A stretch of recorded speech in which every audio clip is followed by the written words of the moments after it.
नोएडा में पुलिस और बदमाशों के बीच हुई एक मुठभेड़ में एक बदमाश को गोली लगने से घायल हो गया, जबकि 2 अन्य बदमाशों को गिरफ्तार कर लिया गया। ये बदमाश शातिर किस्म के चेन स्नेचर और लुटेरे बताए जा रहे हैं, जिन्होंने हाल ही में मोरना और सेक्टर 100 इलाके में चेन स्नेचिंग की घटनाओं को अंजाम दिया था। घटनाओं की सीसीटीवी फुटेज भी सामने आई थी, जिसके आधार पर थाना सेक्टर 24 और सेक्टर 39 पुलिस की संयुक्त टीम ने इन बदमाशों का पीछा किया। गिरफ्तारी के बाद जब पुलिस ने सामान बरामदगी के लिए बदमाशों को लेकर गई तो बदमाश गौतम ने पुलिस पर फायरिंग कर दी। जवाबी कार्रवाई में गौतम घायल हो गया। दिल्ली में भी इन बदमाशों के खिलाफ दर्जनों मुकदमे दर्ज हैं। ये बदमाश दिल्ली एनसीआर में केटीएम बाइक से चेन स्नेचिंग की घटनाओं को अंजाम देते थे। पुलिस अब इनके गैंग के अन्य बदमाशों की तलाश में जुटी हुई है।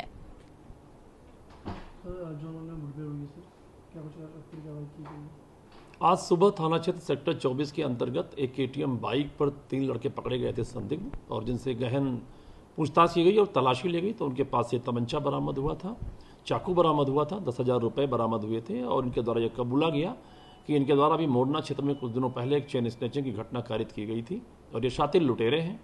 इनका आपराधिक इतिहास भी है, दिल्ली में मुकदमे पंजीकृत हैं इनके विरुद्ध। ये सब तीनों दिल्ली के रहने वाले हैं।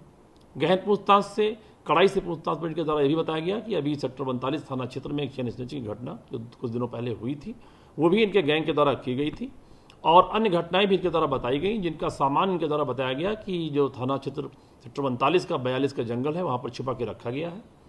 गौतम के द्वारा बताए गए इस बात पर सामान की बरामदगी के लिए थाना सेक्टर 39 और थाना 24 की पुलिस संयुक्त टीम वहां बरामदगी के लिए गई हुई थी, जहां पर कि गौतम के द्वारा जो बैग छुपाया गया था उस बैग के अंदर रखे गए तमंचे से पुलिस पार्टी पर फायरिंग की गई।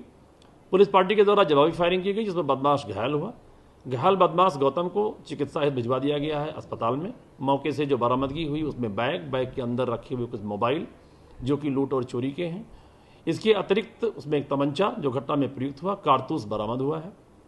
पूछताछ से यह भी ज्ञात हुआ कि इस भी पूरे गैंग में जो अभी कुछ अभियुक्त बचे हुए हैं, और इनके द्वारा यह बताया गया कि इनके पास केटीएम बाइक और भी है, जिसकी तलाशी, जिसकी बरामदगी और अभियुक्तों की शेष अभियुक्तों की गिरफ्तारी के लिए हमारी 3 टीमें कार्य कर रही हैं। शीघ्र ही पूरे गैंग को हम पकड़कर इनके विरुद्ध कठोरतम वैधानिक कार्रवाई सुनिश्चित कराएंगे।